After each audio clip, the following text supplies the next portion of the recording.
부모와 자녀 사이라는 제목을 가지고 함께 하나님의 말씀을 나누고자 합니다. 5월은 가정의 달이라고 합니다. 5월은 그 어느 때보다 가정의 소중함이 피부에 와 닿는 계절입니다. 올해도 어김없이 가정의 달이 찾아왔지만 지금 우리 사회는 이혼율 급증, 가정폭력에 의한 죽임당하는 아이들이 증가하고 있고 가정의 여러 가지 문제 등으로 많은 가정이 붕괴되고 있는 실증입니다.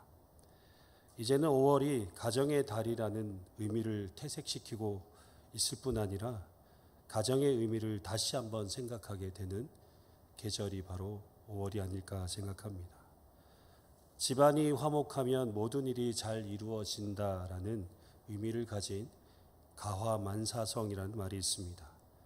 가정이 건강해야 사회가 건전하게 발전하며 더 나아가 국가도 안정을 이루게 됩니다. 이처럼 가정이 이 사회에 얼마나 중요한 역할을 하고 있는지를 잘 대변해 주고 있습니다. 그런데 요즘 가정의 문제 가운데 부모와 자녀와의 관계에서 오는 문제가 상당히 증가하고 있다고 합니다. 요즘 청소년 범죄가 증가하고 있는 이유가 부모와 자녀과의 잘못된 관계에서부터 시작된다고 합니다. 이처럼 부모와 자녀와의 관계가 가정뿐만 아니라 이 사회에 미치는 영향이 상당하다라는 사실을 반영해 주고 있습니다. 부모와 자녀와의 관계에서 가장 힘든 것은 서로가 기대하는 것이 다르기 때문입니다. 먼저 부모가 기대하는 자녀상은 여러분 잘 아시겠지만 순종하는 자녀, 정직한 자녀, 무슨 일에든지 열심히 하는 자녀, 건강한 자녀, 그리스도인에게는 믿음이 좋은 자녀를 기대할 것입니다. 그런데 그에 비해 자녀들이 바라는 부모상은 이러합니다. 믿고 이해해주는 부모, 대화가 통하는 부모, 인격적으로 대해주는 부모, 싸우지 않는 부모, 믿음대로 사는 부모를 기대한다고 합니다. 이처럼 부모가 기대하는 자녀상과 자녀가 바라는 부모상이 서로 차이가 나기 때문에 서로 갈등을 겪게 되고 그것으로 인해 관계가 깨어지는 일들이 많은 것 같습니다. 오늘 말씀의 배경은 노아 홍수 후 노아와 아들들의 관계에서 일어난 이야기를 다루고 있습니다. 노아의 이야기는 죄악으로 타락한 시대적 배경 속에서부터 시작되고 있습니다. 창세기 6장 5절에서부터 9절까지 말씀을 제가 한번 공동 번역으로 읽어드리겠습니다. 야훼께서는 세상이 사람의 죄악으로 가득 차고 사람마다 못된 생각만 하는 것을 보시고 왜 사람을 만들었던가 싶으셔서 마음이 아프셨다. 야훼께서는 내가 지어낸 사람이지만 땅 위에서 쓸어버리리라. 공연히 사람을 만들었구나. 사람뿐 아니라 짐승과 땅 위에 기는 것과 공중의 새까지 모조리 없애버리라.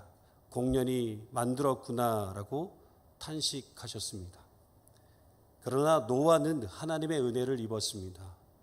어떻게 보면 노아 홍수로부터 유일하게 살아남은 가정이 바로 노아 가정입니다. 노아가 유일하게 하나님의 은혜를 입고 홍수로부터 유일하게 살아남을 수 있었던 것은 그가 의인이었고 당대의 완전한 자였으며 하나님과 동행한 사람이었기 때문입니다. 그런데 그에게는 3명의 아들이 있었는데 바로 셈과 함과 야벳입니다. 노아의 가정은 하나님 말씀대로 방주를 함께 만들었습니다. 그런데 하나님께서 만들라고 하신 방주의 크기는 노아의 가족들이 함께 만들기에는 역부족이었을 것입니다. 그러나 노아 가족들은 하나님께서 말씀하신 대로 방주를 만들었고 그 방주로 인해 홍수로부터 구원을 받게 되었습니다. 그런데 우리가 생각해 볼 것이 있어요. 방주를 만드는 과정 속에서 아버지 노아와 아들들과의 관계가 어땠을까요?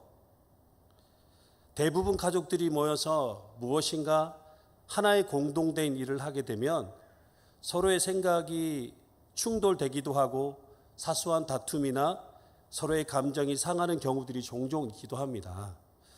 저도 우리 가족들과 함께 캠핑을 가게 되면 반드시 사소한 다툼을 하게 되고 감정을 상하는 일들이 있게 되더라고요.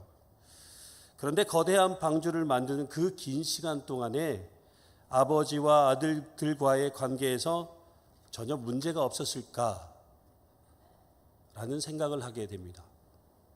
어떻게 되었든 노아와 아들들은 거대한 방주를 만들었고 그 방주의 가족들과 하나님께서 인도하신 동물들을 싣고 40일의 홍수에서 죽지 않고 살게 되었습니다. 그렇게 홍수가 끝이 나고 성경은 노아의 아들들과 셈과 함과 야베스로부터 사람들이 온 땅에 퍼지기 시작하였다라고 설명하고 있습니다. 그리고 노아는 홍수 이후 황폐해진 땅에서 농사를 시작하였는데 특별히 포도나무를 경작하였습니다. 포도나무는 매우 일찍부터 팔레스타인 지방에서 재배가 되었다고 합니다. 팔레스타인 지역은 특별히 날씨가 맑고 늦여름 밤에 많은 이슬이 내리기 때문에 포도나무를 재배하기에 가장 적합한 곳이라고 합니다. 보통 9월에 열매를 따지만 7월부터 익기 시작하여 다음 달 8월에 열매를 맺기 시작합니다. 그리고 7월에서 9월 사이에 나는 포도가 가장 맛이 나고 맛이 좋고 싱싱하다라고 합니다. 포도나무는 때로는 고대 히브리인들에게 있어서 번영과 축복의 상징으로 여겨진다고 합니다. 특별히 노아는 포도나무를 심어 그 열매를 수확하여 포도주를 만들어 마실 만큼 풍성한 소출을 거두어 들인 것 같습니다. 그런데 노아가 자신이 직접 만든 포도주를 너무 많이 마심으로 인해 취하게 되었다라고 합니다. 그 일로 장막 안에서 벌거벗은 채로 잠을 자게 되었습니다. 여러분, 술을 많이 마시게 되면 반드시 실수하기 마련입니다. 술을 드시는 분들을 보면 처음에는 자기 자신을 제어할 수 있었는데 점점 술을 많이 마시고 취하게 되면 자기 자신을 제어할 수 없게 되어서 실수를 하게 되기 마련입니다. 그런데 노아가 술에 취해 장막 안에서 벌거벗은 장면, 곧 아버지의 하체를 그의 아들 함이 보고는 밖으로 나가서 그의 두 형제에게 이 사실을 알리게 됩니다.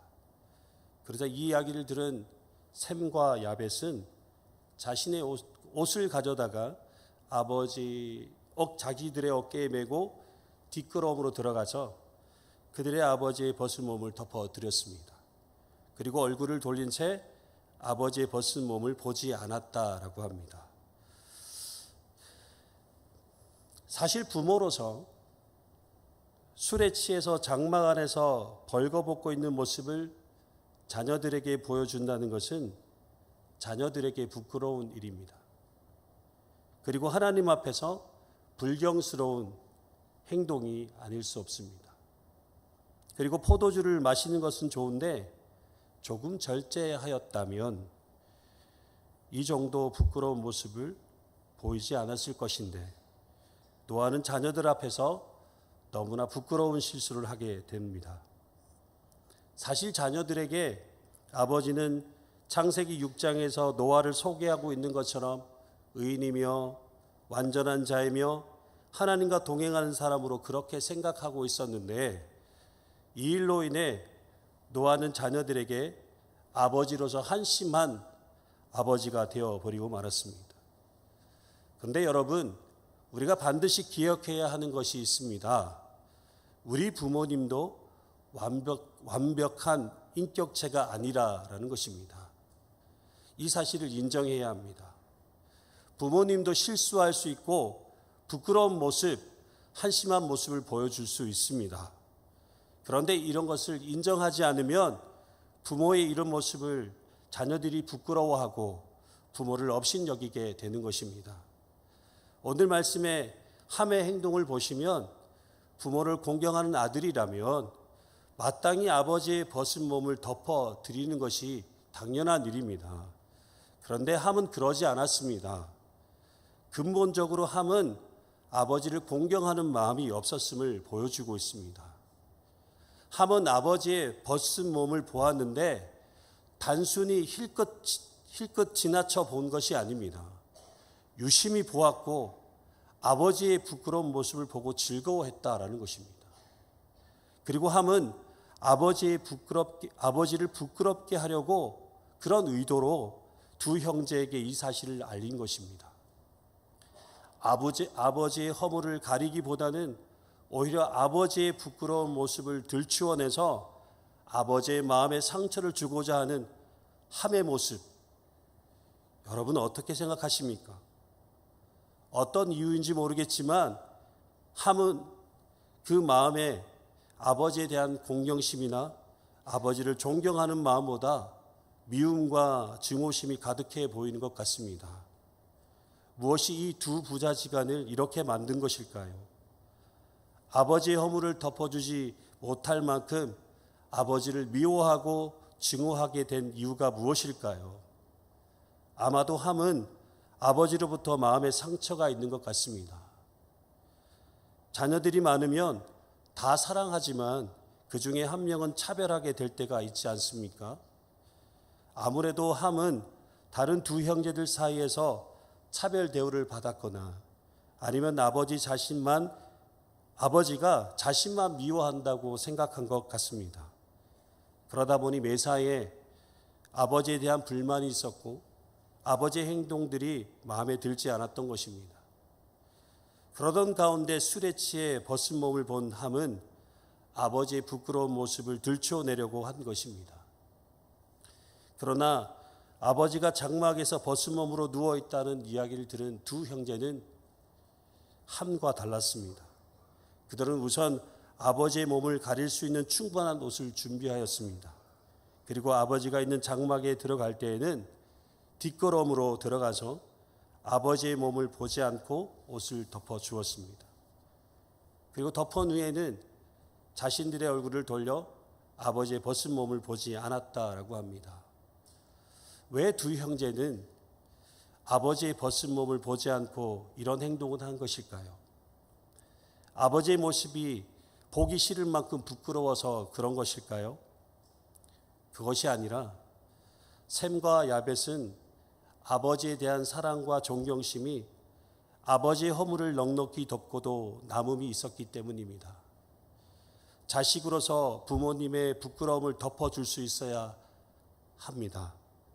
부모님의 허물을 자식이 덮어주지 않으면 누가 해주시겠습니까? 지금까지 자녀들을 위해 희생하신 부모님의 사랑과 은혜를 안다면 부모님의 허물 정도는 덮어줄 수 있어야 하지 않을까요? 여러분, 드라마에 종종 나오는 장면 중에 하나가 있는데요. 어머니가 시장에서 생선을 파는 모습이 부끄러워 다른 곳으로 돌아가는 장면을 볼 때 그 아이의 마음도 이해가 되지만 그 사실을 어머니가 안다면 얼마나 마음 아파하실까요? 날마다 생선 비린내를 맡으면서 사람들의 비위를 맞추며 하루하루 힘들게 장사하는 이유가 바로 사랑하는 자녀를 위해서인데 그것을 자녀가 몰라준다면 그 어머니의 마음에 얼마나 큰 상심이 되겠습니까? 사실 부모라는 삶을 사는 것만큼 힘든 일은 없는 것 같습니다. 부모라는 것 때문에 자녀들을 위해 희생해야 하는 당연한 의무를 감당하는 것에는 사랑하는 마음이 없이는 감당할 수 없을 것 같습니다. 결국 술에서 깨어난 노아는 함이 행한 일을 알게 되었고 그래서 함의 아들 가나안을 저주하였고 셈과 야벳은 축복하여 주었습니다. 그런데 노아는 왜 함을 저주하지 않고 그의 아들 가나안을 저주하였을까요? 함의 입장에서 보면 자기 아들이 저주받은 것은 자신이 저주받은 것보다 그 이상의 형벌이 되었던 것입니다. 자기 자신의 잘못으로 인해 사랑하는 아들에게까지 저주가 주어지는 것, 이 사실만으로 자신이 얼마나 큰 잘못을 했고 아버지로서 아들을 볼 때마다 얼마나 마음이 아팠을까요? 얼마나 후회했을까요? 오늘 말씀을 묵상하면서 저는 어떤 부모인가, 나는 어떤 자녀인가 라는 질문을 던져보았습니다. 부모로서 아직 부족하고 실수도 많고 부끄러운 부분이 너무 많은 제 자신을 보면서 저희 아이들에게 미안하고 더 훌륭한 부모가 되지 못함에 반성하게 되었습니다. 그리고 자녀로서 부모의 마음을 잘 헤아리지 못하고 때론 부모님을 원망하기도 했고 사랑으로 공경하지 못했던 부족함에 후회를 하게 되기도 했습니다. 행복한 가정이 되기 위해서는 무엇보다 부모와 자녀가 원만한 관계가 형성이 되어야 합니다. 그래서 부모는 부모로서 자녀들에게 부끄럽지 않는 부모가 되도록 노력해야 하고, 자녀는 자녀로서 부모에게 근심이 되지 않는 자녀가 되도록 노력해야 하는 것입니다.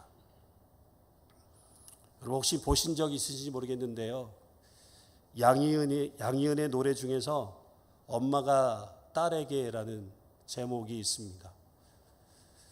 오늘 영상을 보실 텐데요, 함께 보시면서 그 노래 가사 안에 있는 그 내용들을 좀 잘 꼼꼼히 살펴보셨으면 좋겠습니다. 방송실록 영상 좀 보여주시겠어요? 네.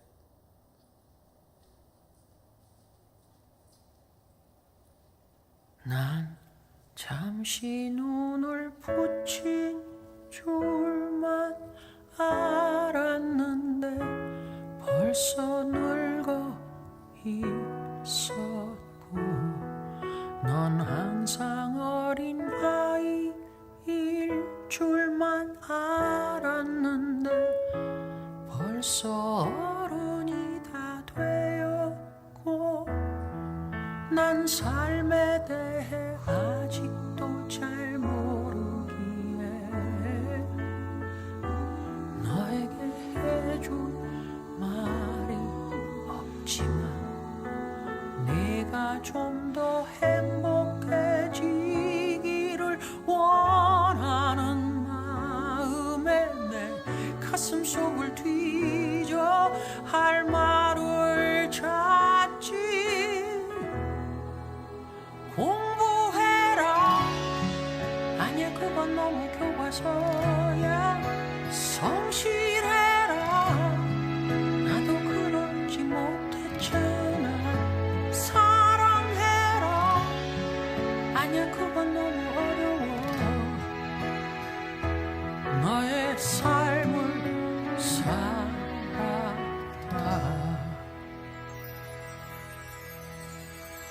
한참 세상 살아는 줄만 알았는데 아직 15이고 항상 예쁜 딸로 머물고 싶었지만 이미 네 운철이 바뀌었고, 난 삶에 대해 아직도 잘 모르기에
알지 못했던 걸 용서해 줄 수 있겠니? 넌 나보다는 좋은 엄마가 되겠다고 약속해 주겠니? 라라라라라라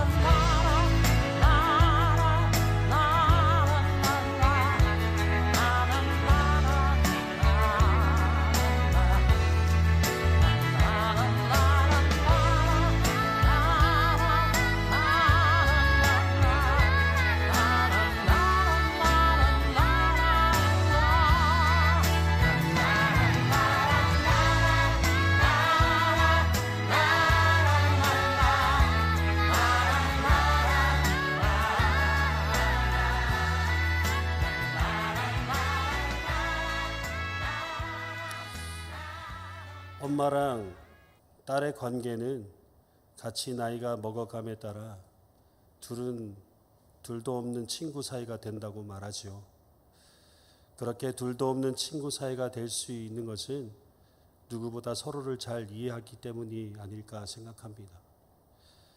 서로를 좀 더 이해하고 사랑으로 서로의 허물을 덮어주고 서로를 안아줄 수 있는 것이 부모와 자녀와의 관계가 아닐까 생각합니다. 여러분, 사랑하는 자녀를 얼마큼 안아보셨습니까? 사랑하는 부모님을 얼마나 안아보셨습니까? 사랑한다라고 말하지만 정작 그 부모님의 마음을 이해하지 못하고 자녀의 마음을 이해하지 못하고 자녀가 어떤 생각을 하고 있는지 부모가 어떤 생각을 하고 있는지 서로 모르고 살아갈 때가 얼마나 많습니까?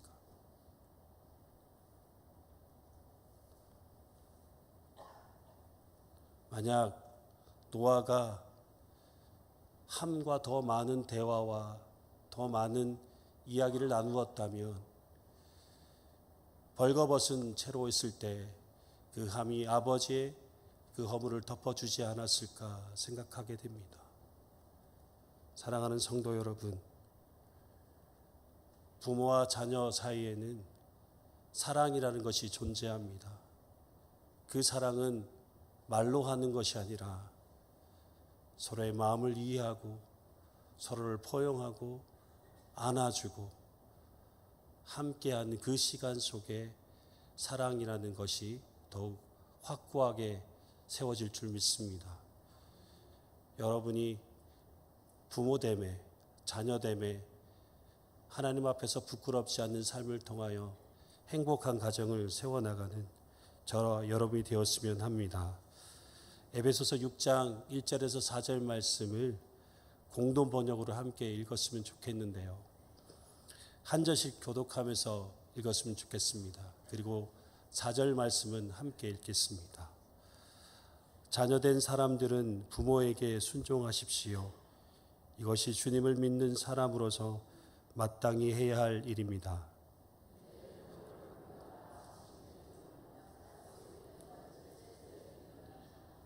그 약속은 계명을 잘 지키는 사람은 복을 받고 땅에서 오래 살리라는 것입니다.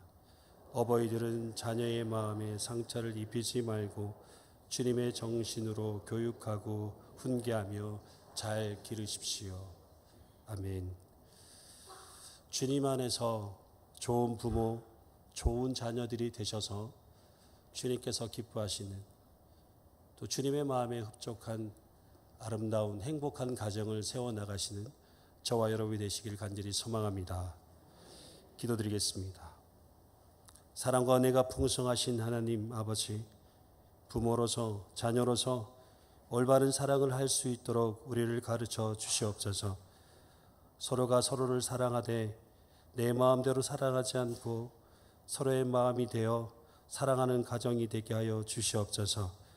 우리의 가정에 상처가 되는 말보다 사랑과 위로의 말이 가득하게 하시고 서로를 이해하고 서로의 있는 모습 그대로를 사랑하는 가정이 되게 하여 주시옵소서. 그리하여서 하나님께 기쁨이 되며 행복하고 복된 가정을 함께 아름답게 만들어가는 작은 천국과 같은 가정들이 되게 하여 주시옵소서. 우리의 가정을 축복하시는 예수님의 이름으로 감사하며 기도드립니다. 아멘.